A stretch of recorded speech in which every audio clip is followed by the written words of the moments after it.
Lalu apa sajakah benda-benda peninggalan para nabi tersebut? Berikut 10 penemuan yang dipercaya merupakan peninggalan para nabi. Dan jangan lupa simak video ini sampai selesai. Yang pertama, baju gamis bekas Nabi Muhammad SAW. Meski tidak pernah bertemu fisik, setiap hari umat Islam terus berdoa dan menyambut namanya dan mengakuinya sebagai Rasulullah SAW. Memang fisik Nabi Muhammad tidak lagi bisa dilihat, namun keberadaannya bagi umat Islam begitu nyata lewat peninggalan ajaran dan hadisnya.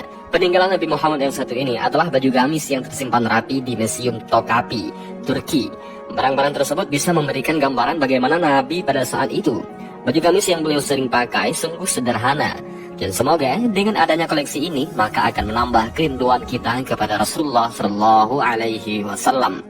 Yang kedua, telapak kaki Nabi Muhammad SAW yang tercetak batu. Nabi Muhammad SAW merupakan seorang nabi dan rasul terakhir bagi umat muslim. Nabi Muhammad SAW adalah manusia paling mulia di muka bumi ini. Beliau diutus oleh Allah Subhanahu wa Ta'ala untuk menyiarkan agama Islam. Menurut hadis riwayat Imam Ibnu Ishaq dari Sayyidina Ibnu Abbas, Rasulullah SAW dilahirkan di Mekah pada malam yang tenang di hari Senin 12 Rabiul Awal tahun Gajah, dan wafat di Madinah pada 8 Juni 632 Masehi. Hingga akhir zaman, Rasulullah selalu dikenang dengan banyaknya penemuan-penemuan barang peninggalan Nabi Muhammad SAW yang disimpan di Istana Topkapi, Istanbul, Turki. Salah satunya telapak kaki Nabi Muhammad SAW. Telapak kaki kanan itu tercetak saat peristiwa Mi'raj, sedangkan telapak kaki kirinya tersimpan di Masjid Al-Aqsa. Yang ketiga, kunci-kunci Ka'bah.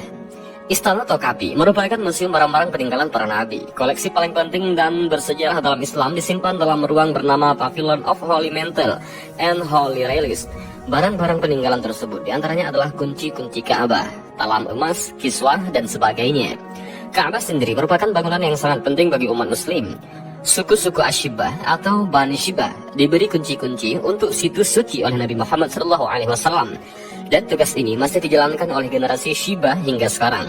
Kunci Ka'bah ini memiliki wadah berupa kantong berwarna hijau dan dibordir benang berwarna emas. Kuncinya terbuat dari bahan besi sepanjang 35 cm. Namun hingga saat ini kunci Ka'bah kini bentuknya telah berbeda menyesuaikan zaman. Replika kunci Ka'bah yang terbuat dari emas murni tersebut disimpan oleh kerajaan Arab atau anggota tertua dari Bani Sayyibah. Yang keempat, Istana Nabi Daud. Baik dalam ajaran agama Islam, Kristen maupun Yahudi, Nabi Daud terkenal karena melawan Goliat alias Jalut yang pada akhirnya pertempuran itu dimenangkan oleh Daud. Sebuah studi arkeolog menemukan bukti bahwa kerajaan Daud pernah berkuasa di daerah Israel. Karena setelah memenangkan pertempuran itu, Nabi Daudlah yang menjadi Raja Israel. Peninggalan tersebut merupakan bahagian dari peristiwa dalam Alkitab yang dianggap dari kerajaan Daud. Beberapa petunjuk ditemukan di sekitar runtuhan bangunan tersebut, misalnya tulang binatang dan sisa keramik yang bisa digunakan untuk penangkalan karbon. Namun sampai saat ini, keberadaan kerajaan yang disebut kerajaan Daud itu masih menjadi perdebatan.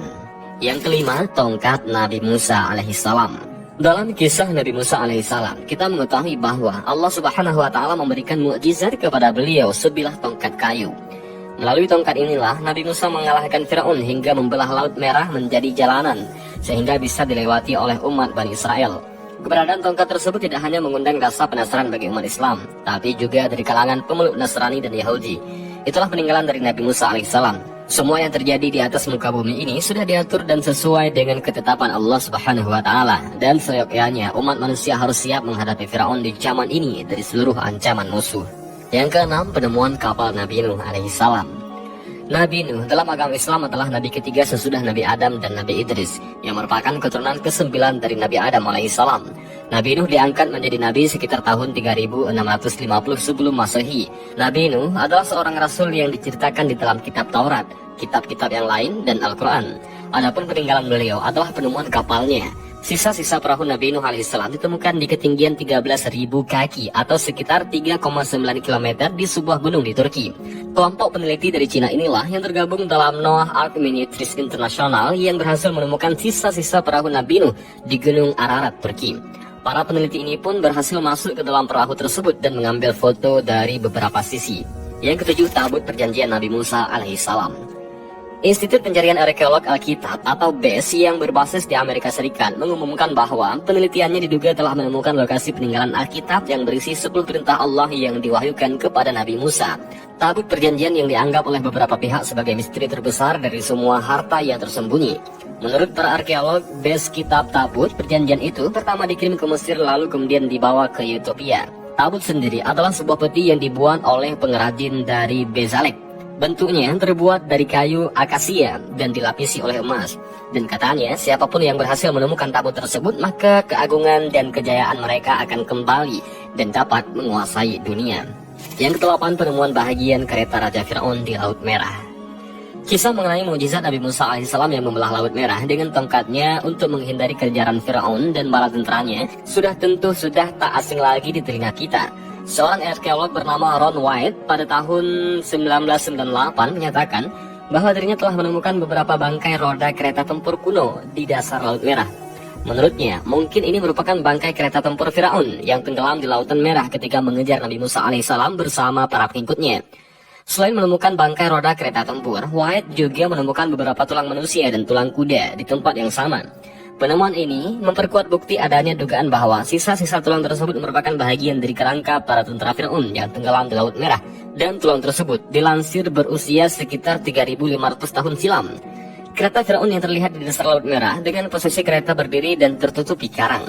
Apabila karangnya dibongkar dan dilihat dari jarak dekat, maka akan terlihat jelas poros roda dari kereta kudanya. Benar-benar penemuan yang sangat bersejarah. Yang ke-9 adalah pedang Nabi Muhammad SAW. Kalau benda yang berupa pedang ini merupakan senjata yang sering digunakan oleh Nabi Muhammad SAW ketika melawan musuhnya di beberapa tempat. Yang paling populer adalah perang Al-Matur, pedang yang dimiliki beliau sebelum menerima wahyu pertama di Mekah. Panjangnya sekitar 100 cm. Pegangannya terbuat dari emas berbentuk 2 kepala ular. Ini merupakan pedang peninggalan beliau yang dimuseumkan di Museum Topkapi, Istanbul, Turki.